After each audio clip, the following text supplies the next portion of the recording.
Hey everyone, how's it going? Nate here from Octave Studios. It's Thursday, and you know what that means. It's time for another tips and tricks video.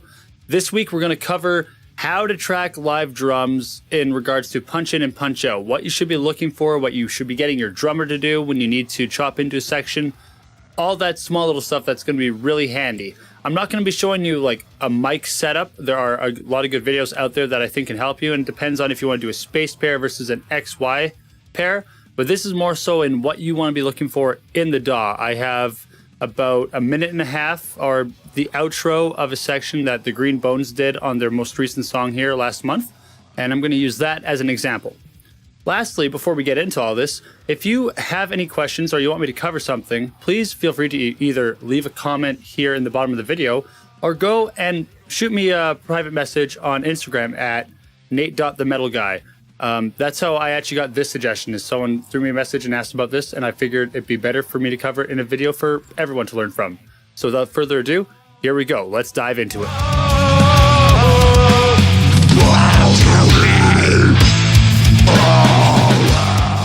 Okay, so as you can see, we have a few takes here that have been combed together. We have this stuff right here that was about, I want to say that's a fill that we were focusing on if you look here at the toms. And then we have his last few cymbal hits right here. Then we have the main bulk of the part right here. And if I'm not mistaken, I could be wrong, but I think this was all one take here. But I think also this could have been a take, and then this could have been a take here. But let's just listen to it from right here first.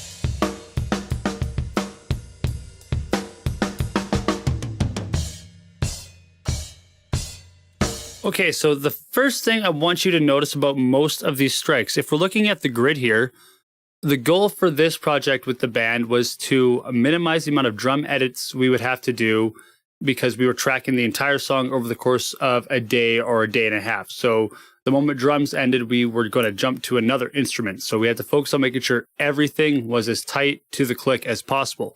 So if you look here, we're zooming in, he was fairly good at hitting all of these beats. There's a few that are slightly off, but overall, a majority of his hits were on tempo. And that's what the first thing you want to aim for. Make sure your drummers practice to the click track. It's really handy if either they can go into a DAW and make a scratch track and a click track and send that to you so that you have what they're practicing to. That's what the Green Bones did. They recorded bass, they recorded guitar, and on this most recent one, they actually even recorded their vocals so that I could hear what the idea of the song was, and I also had the tempo to go with. If they don't have that ability, see if you can bring the guitarist and the drummer in together and quickly over the course of an hour or two work it out, and do this a week or two before the session so that you give the drummer a good amount of time to practice. Even if it's a month before the session, that's really good. If you're into that really extreme stuff and you want to make sure the drummer's tight, that would be beneficial. But mainly you want to make sure that they're tight to the grid. The other thing you want to make sure is at these cuts, if you were to say let's listen right here. Right there. If say our drummer was to have messed up that fill, or not messed up the fill, but messed up the beat after this, but everything before this hit was good, in which case it was, I would need him to come and play into this part, play this little part right here,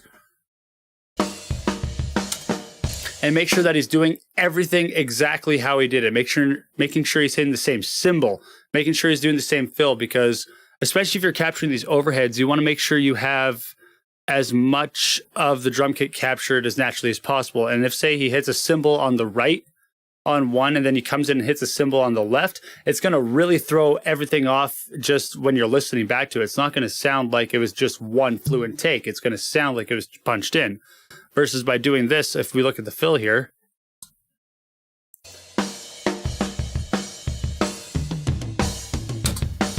if you were just listening to the audio, you wouldn't be able to tell that we punched in at that spot.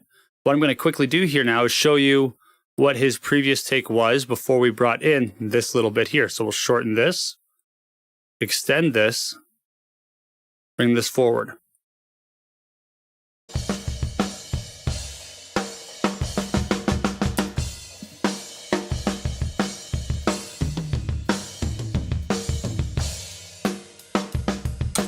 It wasn't that bad, but I didn't like how the toms sounded, and I wanted to make sure that it sounded really crisp and really tight.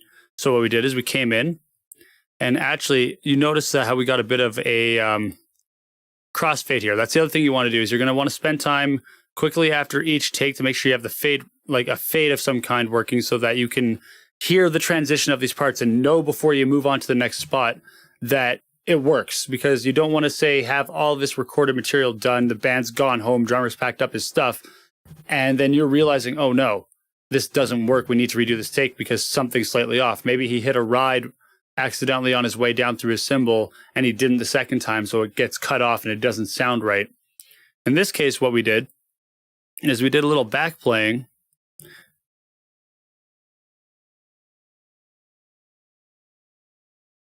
And we played into the beat a bit. In fact, let's just take a look to see how far back he played. Okay, so the overall goal of this, I think, was we were going to pick which part of this section we liked more. I had him play the outro chorus twice by the looks of it. And what we did is I told him, make sure each take is, again, as tight, and he has the main idea down. But I think on the second take, I told him to focus on the tom roll and really make sure he had that tight. And that's the part that we kept, because his first take was still really solid on everything else. And I didn't really want to work with maybe splicing in an odd section. So this is about what we did just to get this spot here.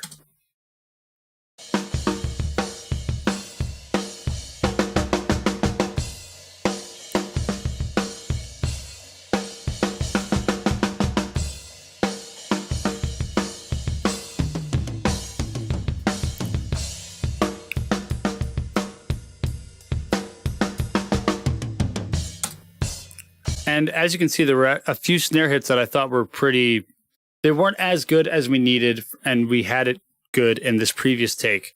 So we kept those ones instead. And it just helps keep everything together.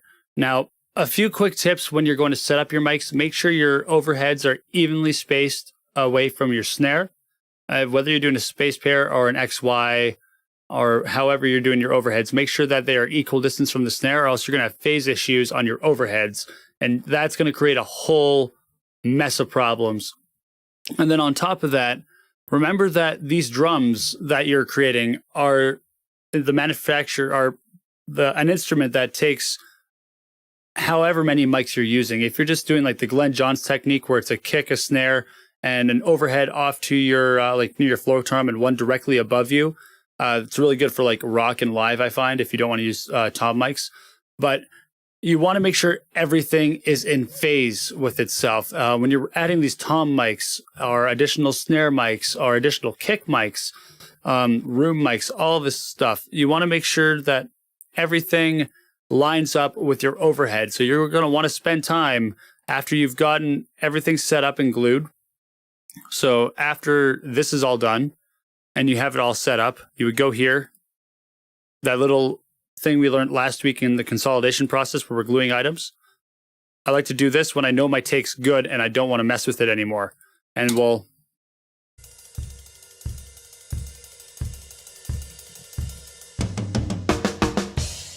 have one solid drum take to work with.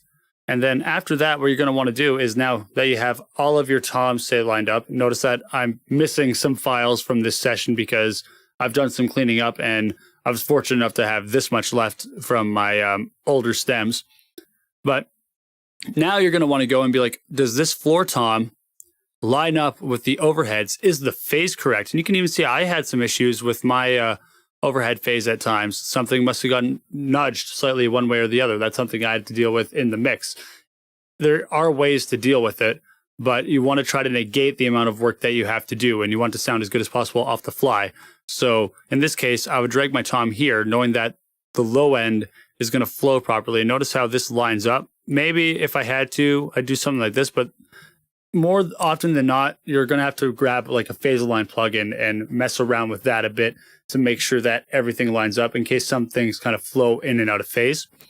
And you're going to want to do this with your kick, your snare, your rack toms, your floor toms, any elements that you have mic'd, aside from your cymbals. Your cymbals, if you do spot mic and cymbals, you can now use this to just further accentuate parts in your mix, but make sure that when you're placing all of these elements that you're listening to the overheads to figure out where everything is in the stereo spectrum. You want your kick and snare to be in the center, and that's how you'll know that everything's set up properly. And then you want to listen to where your toms are fitting in that stereo spectrum so that you can adjust the fader and move forward from there. That's really all I have to really cover on this. It's really quick. It's really easy. Just take your time. Make sure your mics are set up properly. Do some research. Watch a few videos. Experiment. Make sure your drums are tuned as well. Take a little bit of time to go through everything. Even if the drummer says they're already tuned, go and check them yourselves. And then do a few test runs, not only to make sure that you got your levels proper, but to make sure that everything is set up exactly how it should. When you set up all of your faders and your panning just on your raw tracks, you should be able to hear a majority of what you need. You might hear a few things move in and out of phase, but your overheads should sound as clear as they need to, and your kick and snare should be well defined. If you're finding issues, assess that right off the top. Figure out what's causing that issue. If it's maybe a loose skin, mispositioned mic, or maybe you got to replace some skins, or you got to change out some cymbals because you're just getting this really abrasive sound. Just take that extra little bit of time before the tracking begins on the song to make sure you have everything sounding exactly how you want to, because as everyone knows at this point, it matters what you get at the source.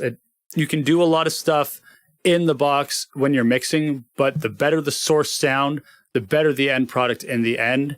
If your source sound doesn't sound that great when you're starting and you notice it, figure out a way to fix it.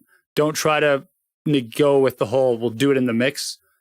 Try to make sure that it's assessed right there. And that goes with drumming as well. Don't allow your drummer to ask you to fix it in the mix. If it's slightly off by like a hair, that is something you can do, but you want every take to be as tight to that click as possible.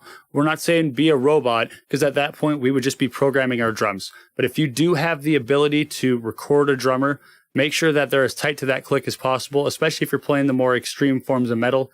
That drummer needs to be tight because he's going to be a fundamental staple of that sound. And if the drums aren't solid, the rest of the track could very well fall apart, or you could have a nightmare trying to fix or sample replace the drummer in post. And the reason we focus on making sure everything is as tight to the grid as possible is if the guitars and the bass are being recorded to those drums, whatever issues the drums have in timing, the guitars and the bass are probably going to follow, because even if you give them the click, they're going to be listening to the drums. So even if, say, you record all your drums, you don't have time to edit, and you bring in the band to record the other instruments right after, those drums got to be as tight as humanly possible to begin with, or else you're better off asking them to come back either the next day or later on that night after you've had time to edit the drums. Because if you don't do that beforehand, everything's not going to sound, it's just not going to sound as cohesive as it could. It's not going to sound as good as it could. You're going to feel like you could have done better. The band's going to feel like they could have done better. And both parties are just going to feel like maybe things could have progressed at a better rate, had a better effort, and a better mentality being put in place. Keep all that in mind. Best of luck. Remember to experiment. This takes a lot of time to figure out. And if you have the right mentality, you have this. Just put in the time to look into what you need to, put in the time to make sure everything sounds how you need it to off the hop, and you're good to go. With that, if you guys are wondering about anything else, please feel free to leave me a message on my Instagram at nate.themetalguy, or leave a comment below in the video here. I'm trying to make sure that I reply to every comment that I get so that we can stay in contact with each other and I can continue to help you guys out. That's the only reason I do these videos, is I want to help instill what I've learned into those that need it so that everyone can kind of have a leg up and continue to progress just a little bit more. Sometimes it just takes that one thing we weren't thinking about.